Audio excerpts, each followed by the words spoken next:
Assalamualaikum warahmatullahi wabarakatuh. Rahayu, salam budaya, salam sejahtera bagi kita semua. Om Swastiastu, Namo Buddhaya, salam kebajikan.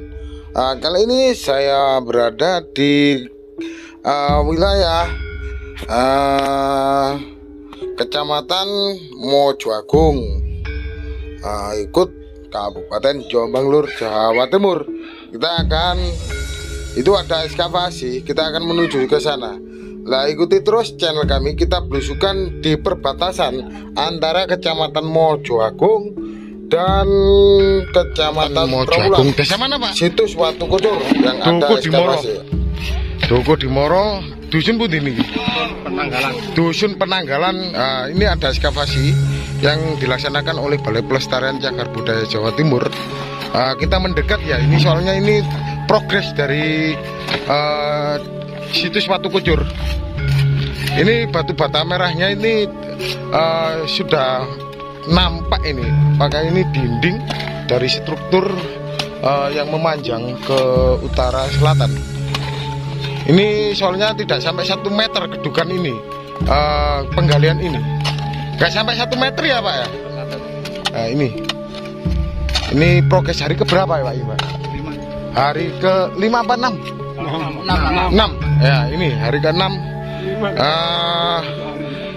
Sudah menampakkan yang di barat dari Yoni. Kayak gini loh. Ini kulone Yoni. Ternyata di sini dulunya itu kemungkinan ini tempat peribadatan ya. Soalnya ada Yoni dan juga umpak-umpak. Peribadatan zaman dahulu, waktu zaman Hindu kalau nggak ada salah gitu loh. Nah, ini struktur sudah menampakkan bangunan besar ya. Semoga lestari dan juga semoga terjaga juga ya. Ini pihak Balai Pelestarian, progres dari pihak Balai Pelestarian yang hari ke-6 ekskavasi di Jombang mewujudkan temuan baru. Kalau ini dibilangnya temuan baru ya ini loh. Progres, bilangnya itu progres. Kayak gini loh. Ini kita mendekat matur suwun. Pak, matur suwun nggih, pihak dari Balai Pelestarian kita diizinkan mendekat. Ini temuan progres, soalnya ini belum pernah diliput ya, Pak ya. Yang ini, yang keduk-keduk ini. Oh, oke. Enggak, ya Caca ya. Wah, semangat, Cak. Kadang berawa, men.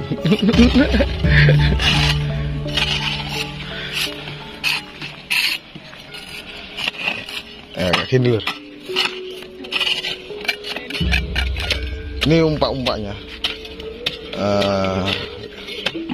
1, 2, 3, 4. Tipenya itu 10 loh. Umpak-umpaknya yang sebelah sini.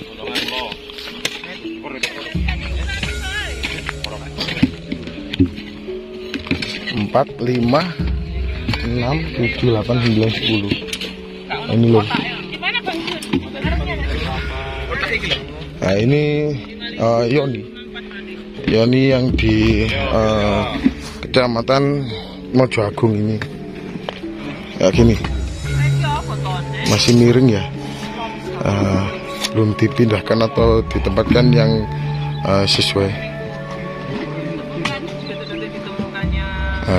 Gini.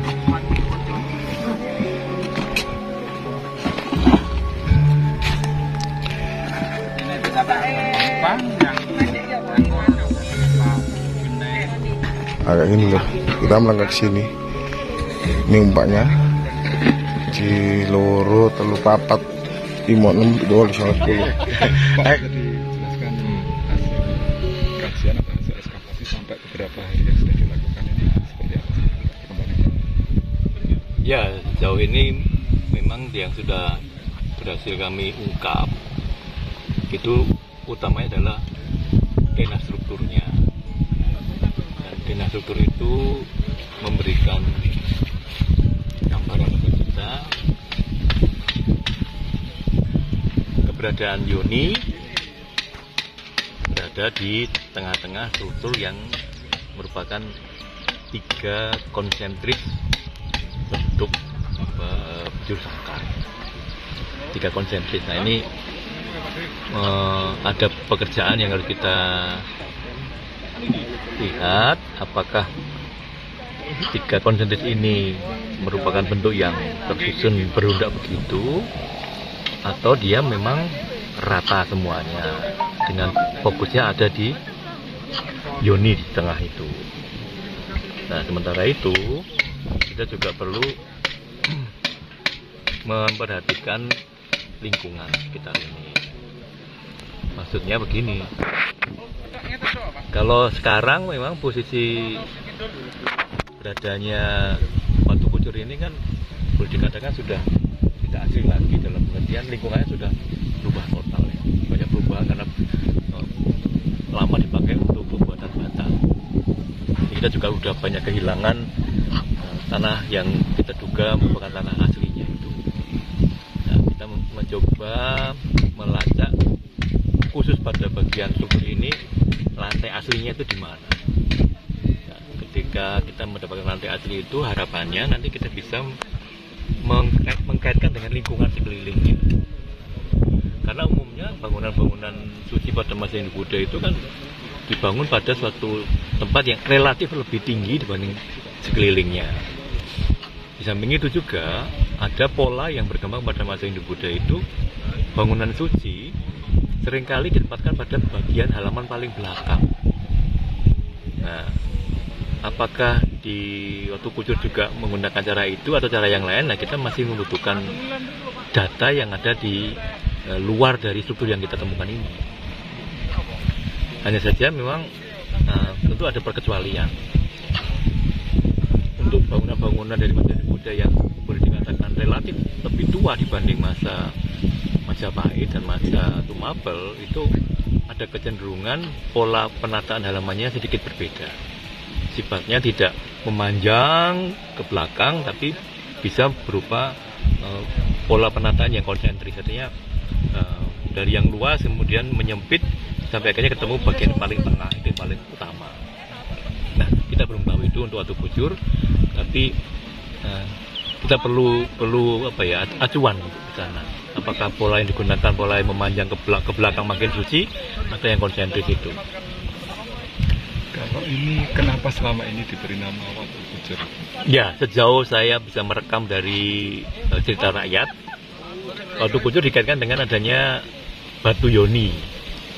Ya, batu yoni itu kan sebenarnya ada bagian yang menonjol yang disebut sebagai cerat. Nah, cerat ini kan kalau dalam fungsi sebenarnya kan dia mengalirkan air yang dari atas kemudian menggenangi objek utama, dan nanti dia akan mengucur melalui cerat itu. Barangkali dari situlah nama Watu Kucur itu muncul. Tapi ada juga Watu Kucur yang berikan nama atau terjemahan yang lebih menarik, yang lucu. Jadi yang mengucur itu kan kaum laki-laki. Jadi Watu Kucur artinya terkait dengan sifat laki-lakian. Nah itu cerita yang lain lagi terkait dengan Watu Kucur itu. Nah di Watu Kucur sebenarnya mengarahnya kepada persoalan adanya yoni itu.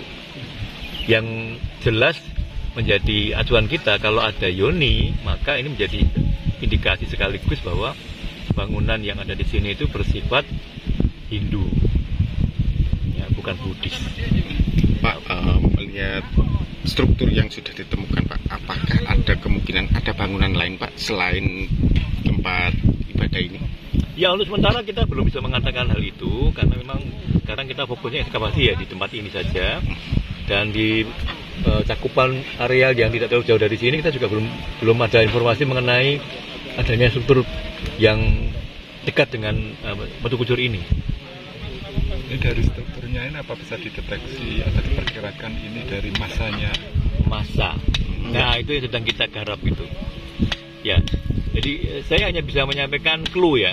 Nanti kalau masalah pertanggalannya kan kita masih coba kasih itu. Clue-nya begini, clue pertama.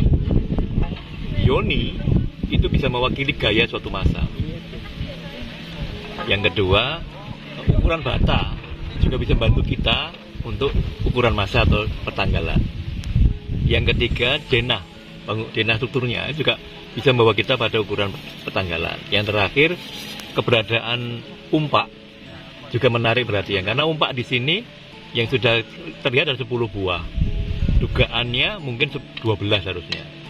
Kalau formasinya memang tertata sebagaimana umumnya itu 12. Sekarang ada 10. Nah, salah satu umpak yang masih kelihatan menonjol itu bagian atasnya itu mensyaratkan tiangnya itu bulat. Nah, apakah ini juga bisa menjadi indikasi suatu penanda pertanggalan? Saya belum tahu.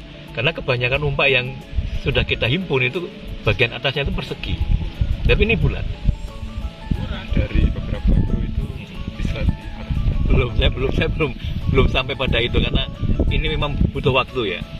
Jadi teman-teman mungkin bisa nanti mencoba browsing ya. Katakan kalau Yoni itu coba kumpulkan gambar Yoni sebanyak mungkin dari mode yang paling tua sampai yang paling muda.